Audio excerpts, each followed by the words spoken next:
प्रिय दर्शकों, आज की जो कहानी है, आज का जो प्रसंग है, वह बड़ा ही ज्ञानवर्धक है। प्रिय दर्शकों, आज के वीडियो में मैं आपको जो कहानी सुनाने जा रही हूँ, यह एक कौवे की कहानी है। जिस कहानी में एक कौवे ने ऐसी ज्ञानवर्धक 4 बातें बताई है, उस कौवे की यह ज्ञानवर्धक बातें जो आपको वह सीख देकर जाएंगी जो आपने कभी सोचा भी नहीं होगा। यह कहानी बहुत ही ज्ञानवर्धक एवं प्रेरणादायक है। वो कौन सी 4 बातें हैं जो कौवा ने बताई है? क्योंकि प्रिय दर्शकों, किसी ने कमाल की बात कही है कि चाहे भूखे मर जाना पर इन 4 लोगों से कभी मदद की भीख मत मांगना। तो प्रिय दर्शकों, वह कौन से 4 लोग हैं जो कौवा ने बताए हैं कि भूखे मर जाना पर इनसे कभी मदद की भीख मत मांगना? आइए जानते हैं इस कहानी के माध्यम से। प्रिय दर्शकों, एक समय की बात है कि किसी जंगल में एक बार सूखा पड़ गया। उस जंगल में बारिश के मौसम में भी पूरे साल बारिश नहीं हुई। जंगल में एक बूंद पानी भी नहीं बरसा था। वहाँ पूरी तरीके से सूखा पड़ चुका था। इसीलिए जंगल के रहने वाले जानवरों के लिए, पशु पक्षियों के लिए कोई भी खाने की व्यवस्था नहीं रही थी। सब भूखे मर रहे थे। जानवर, पशु पक्षी धीरे धीरे उस जंगल को छोड़ के दूसरे जंगल की ओर जाने लगे थे, दूसरे राज्य की ओर जाने लगे थे। प्रिय दर्शकों, उसी जंगल में एक कौवा का जोड़ा रहता था। वह कौवा का जोड़ा एक वृक्ष की डाल पर बैठा हुआ था। कौवी बहुत ही भूखी थी, क्योंकि 3 दिन हो गए थे और कौवा कौवी के लिए कुछ खाने को नहीं था। कौवी बैठी बैठी इधर उधर निहारती है कि कहीं कुछ खाने को दिख जाए। तब तक क्या होता है कि उस वृक्ष के नीचे एक लोमड़ी अपने मुंह में मांस का टुकड़ा दबाकर ले आती है। कौवी उसे देखती है तो उसके मुंह में पानी आ जाता है। तो कौवी जो थी, लोमड़ी से कहने लगी कि हे लोमड़ी बहन, मैं 3 दिन से भूखी हूँ। बहुत बड़ी मेहरबानी होगी अगर आप इसमें से थोड़ा सा मांस का टुकड़ा हमको भी दे दो। हम 3 दिन से भूखे हैं, हमारी भूख शांत हो जाएगी, नहीं तो मैं मर जाऊंगी। प्रिय दर्शकों, लोमड़ी ने देखा कौवी की तरफ कि कौवी अपने पति के साथ बैठी है। लोमड़ी तो बहुत चालाक थी, यह तो आप जानते हैं कि लोमड़ी बहुत चालाक होती है। लोमड़ी ने विचार किया कि इस मांस के टुकड़े से तो मेरा पूरे तरीके से पेट भी नहीं भरेगा और यह अच्छा मौका है। इस कौवी को अपने पास बुलाती हूँ और जैसे ही यह कौवी पास में आएगी, इसको मार दूंगी और खा जाऊंगी, जिससे मेरा पेट भर जाएगा। प्रिय दर्शकों, फिर लोमड़ी ने कौवी से कहा कि कौवी घबराओ नहीं, तुम नीचे आ जाओ और तुम मेरे पास में ही बैठकर मेरे साथ यह मांस का टुकड़ा खा लेना। यह सुनकर वह कौवी तैयार हो जाती है और जब कौवी लोमड़ी के पास जाने को होती है तो कौवा, उसका पति, उसे रोक लेता है। कौवा कौवी से कहता है कि अरे पागल हो गई हो क्या तुम कहाँ अपने दुश्मन के पास जा रही हो? यह बहुत चालाक है, यह तुम्हारे जाते ही वह मांस का टुकड़ा छोड़ देगी और तुम्हें मारकर खा जाएगी। कौवी कहती है कि नहीं पिया जी, मैं जाऊंगी, मुझे बहुत भूख लगी है। वह लोमड़ी बहुत अच्छी है, मुझे नहीं मारेगी। उसने मुझे साथ में बैठकर मांस का टुकड़ा खाने के लिए बुलाया है। कौवा कहता है तुम ऐसे नहीं मानोगी, यहीं रुको, हम तुम्हें एक दास्तान सुनाते हैं, तब तो तुम जरूर समझोगी कि हम क्या कहना चाहते हैं। पहले ध्यान से मेरी इस बात को सुनो, उसके बाद भी अगर तुम्हारा मन हो तो चले जाना। इसके बाद वह कौवी डाल पर ही बैठ जाती है और कौवा की बात सुनने लगती है। नीचे लोमड़ी उसका इंतजार करती हुई खड़ी रहती है। कौवा कहता है सुनो कौवी, कुछ समय पहले की बात है, इस जंगल में एक बहुत ही बड़ा बरगद का पेड़ हुआ करता था। उस पर एक तोता का परिवार रहता था, जिसमें तोता और तोते की पत्नी दोनों थे। वह बरगद के उस पेड़ के एक खो में रहते थे और उसी बरगद के पेड़ में एक और खो था, जिसमें एक सर्प रहता था। इधर वह तोते की पत्नी तोती जो भी अंडे दिया करती थी, तो वह सर्प उन अंडों को खा जाया करता था। और कभी कभी तो अंडों में से निकले हुए तोते के बच्चों को भी खा जाया करता था। इस बात से तोता और तोती बहुत ही परेशान थे। वह कई बार से कोशिश कर रहे थे कि सांप से अपने बच्चों को बचा सके, परंतु जब भी वह खाना लेने कहीं जाते तो सर्प आता और उनके घोंसले में से अंडे खा लेता। यह देख कर के तोती बहुत परेशान हुआ करती थी। एक दिन वह दोनों तोता और तोती उस पेड़ की डाल पर बैठकर रो रहे थे।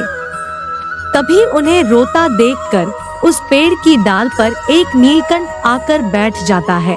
नीलकंठ उन्हें देखकर बोलता है, अरे तुम दोनों क्यों रो रहे हो? तोती, तुम्हें क्या हुआ, तुम क्यों रो रही हो? तब तोती ने अपनी सारी दास्तान नीलकंठ को सुना डाली और कहा, मेरे साथ ऐसा कई बार हो चुका है। मैं जब भी अंडे देती हूँ तो वह सर्प आता है और मेरे बच्चों को खा जाता है। वह सर्प इसी पेड़ की दूसरी खो में रहता है। वह हमारे जाते ही घोंसले में आकर बच्चों को खा जाता है, अंडों को खा जाता है। मुझे यह देखकर बड़ा दर्द होता है। तोती कहती है, हम दोनों आखिर कर भी क्या सकते हैं? हम दोनों उससे अपना बदला भी नहीं ले सकते हैं। वह बहुत ही खतरनाक है, बहुत ही जहरीला है। अगर हम उससे बदला लेने गए तो वह हमें भी मार डालेगा। हम दोनों इस बात से बहुत परेशान हैं। नीलकंठ को उस तोती की बात सुनकर बड़ा तरस आ जाता है और नीलकंठ उस तोती से कहता है कि तुम मेरे साथ चलो, यहाँ पास में एक तालाब है, हम वहाँ से मछलियाँ पकड़ कर लाएंगे। तोती कहती है कि मैं कुछ समझी नहीं भाई, आखिर मछली लाने से क्या होगा? तब वह नीलकंठ समझाता है कि जब दुश्मन भारी पड़ जाए, जब शत्रु पहलवान हो, बड़ा हो और उससे जाकर लड़ना असंभव हो, तब उसे बुद्धिमानी से हराना चाहिए। तोती ने कहा, वह कैसे करेंगे? तो नीलकंठ समझाता है कि हम पास वाले तालाब से मछलियाँ पकड़ कर लाएंगे और उसी के थोड़े दूर पर एक नेवले का बिल है, हम वहाँ मछलियाँ नेवले के बिल के दरवाजे पर डाल देंगे और ऐसे ही करते करते नेवले के बिल से लेकर सांप के खो तक मछलियाँ रख देंगे। नेवला मछलियाँ खाते खाते यहाँ तक आ जाएगा और जैसे ही वह सांप को देखेगा तो वह सांप को मार देगा।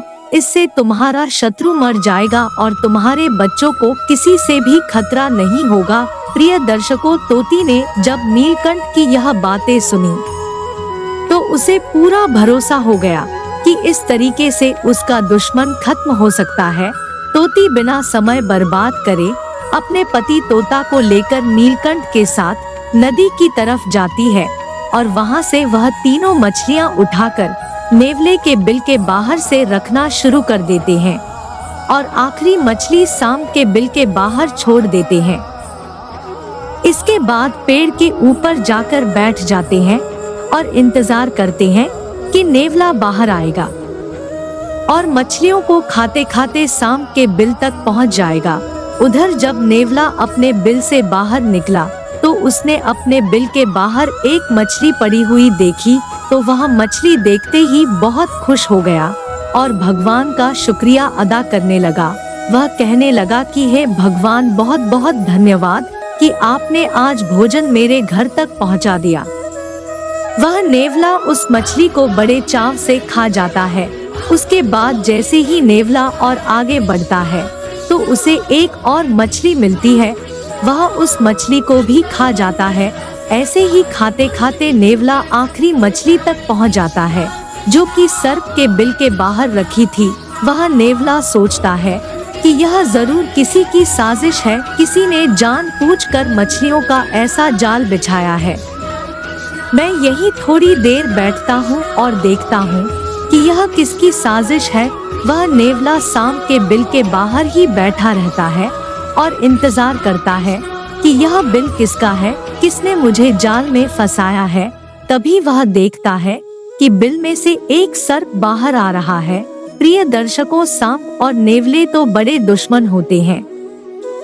वह नेवला समझता है कि अच्छा, यह सर्प ने मुझे अपने जाल में फंसाया। इसके बाद सर्प और नेवले में भयंकर घमासान होता है और आखिर में नेवला सर्प को मार डालता है और खा जाता है। यह देखकर तोती बड़ी खुश होती है और डाल से चिल्लाने लगती है, धन्यवाद नेवला, धन्यवाद नेवला, आपने हमारे दुश्मन को मार डाला। तोती सारी दास्तान सुनाती है। नेवला यह देखकर समझ जाता है कि यह तोती का बिछाया हुआ जाल था, इसने मेरा इस्तेमाल किया है। वह तोती से कहता है कि वहीं से धन्यवाद दोगी क्या, नीचे आकर धन्यवाद दो। प्रिय दर्शकों, वह तोती खुशी के मारे बिना कुछ सोचे समझे उड़ कर के नीचे चली जाती है और नेवले के पास जाकर बैठ जाती है। परंतु प्रिय दर्शकों, वह नेवला उसे भी मार देता है, उसे भी खा जाता है। यह सब तोता ऊपर बैठकर देख रहा था। वह सोचता है कि एक दुश्मन से तो पीछा छूटा नहीं कि दूसरे दुश्मन ने मार डाला। दुश्मन से मदद मांगना बड़ा भारी पड़ा। यही बात समझाता हुआ कौवा कोवी से कहता है कि वह दोनों एक दुश्मन से तो बच गए, परंतु दूसरे दुश्मन के चंगुल में जा फंसे। वह तोती दुश्मन से मदद मांगने के चक्कर में मारी गई। उसने दुश्मन पर भरोसा कर लिया। वह भूल गई थी कि नेवला दुश्मन है, यह हमको छोड़ेगा नहीं। इसलिए कोवी, तुम नीचे ना जाओ, यह लोमड़ी हमारी दुश्मन है, यह जरूर तुमको मार देगी। और भूल कर भी इन 4 लोगों से कभी मदद की भीख नहीं मांगना चाहिए। कोवी ने पूछा, वो कौन से 4 लोग हैं जिनसे हमें कभी भी मदद नहीं मांगनी चाहिए? तो कौवा समझाता है कि पहला वह जो आपका दुश्मन है। अगर दुश्मन से आप मदद की भीख मांगने के लिए जाएंगे तो वह दुश्मन कभी आपकी मदद नहीं करेगा, उल्टा आप पर वार कर देगा, आपको नुकसान पहुंचाएगा, आपको मार भी देगा। इसलिए दुश्मन से कभी भी मदद की भीख नहीं मांगनी चाहिए। दूसरा व्यक्ति है अभिमानी, घमंडी। अभिमानी व्यक्ति के पास भी कभी मदद की भीख मांगने नहीं जाना चाहिए, क्योंकि अगर आप अभिमानी व्यक्ति के पास मदद मांगने गए तो वह आपका अपमान कर देगा, आपको शर्मिंदा कर देगा। तीसरा व्यक्ति जिसके पास आपको कभी मदद की भीख मांगने नहीं जाना चाहिए, वह है कपटी व्यक्ति, क्योंकि कपटी जो होते हैं वह कपट भरे ही शब्द कहते हैं और कपट जरूर करते हैं, मदद तो नहीं करेंगे, लेकिन वह अपने कपट से तुम्हें कहीं ना कहीं फंसा लेंगे, तुमसे फायदा ले लेंगे और तुमको छोड़ देंगे, जिससे तुम्हारा बहुत बड़ा नुकसान हो जाएगा और तुम्हें पता भी नहीं चलेगा। इसलिए कपटी से भी कभी मदद मांगने नहीं जाना चाहिए। चौथा व्यक्ति जिससे मदद मांगने कभी नहीं जाना चाहिए, वह है नशेबाज व्यक्ति। जो नशा करता है, नशेबाज व्यक्ति खुद तो मरेगा ही, साथ में आपको भी ले डूबेगा। वह खुद होश में नहीं रहता, वह आपकी क्या मदद करेगा। नशेबाज व्यक्ति से मदद मांगने से अच्छा तो है कि आप भूखे मर जाएं। कौवा कहता है, चाहे भूखे मर जाना, परंतु ऐसे 4 लोगों से कभी भी मदद की भीख मत मांगना। यह 4 लोग हैं, पहला आपका दुश्मन, दूसरा अभिमानी व्यक्ति, तीसरा कपटी व्यक्ति और चौथा नशेबाज व्यक्ति। प्रिय दर्शकों, कौवे की इस तरीके की बातें सुनकर कौवी समझ जाती है कि मेरा पति कौवा सच बोल रहा है। वह नीचे नहीं जाती है और लोमड़ी वहां से चली जाती है। प्रिय दर्शकों, यह कहानी हमें यही सीख देती है कि भूखे मर जाना, लेकिन इन 4 लोगों पर कभी भरोसा मत करना, कभी इनसे मदद की भीख मत मांगना, क्योंकि अगर आप ऐसे लोगों से मदद की भीख मांगने गए जो आपके दुश्मन है, कपटी है, अभिमानी है, नशेबाज है, तो आपको मिलेगा तो कुछ नहीं, उल्टा आपका नुकसान हो जाएगा, आपका अपमान हो जाएगा, आपकी जिंदगी भी जा सकती है। प्रिय दर्शकों, यह थे कौवे के वचन, जिसमें हमें यह सीख मिली कि हमें कभी भी इन 4 लोगों से मदद नहीं मांगनी चाहिए। अगर आपको यह वीडियो पसंद आया हो तो लाइक करें और चैनल को सब्सक्राइब करें। हर हर महादेव।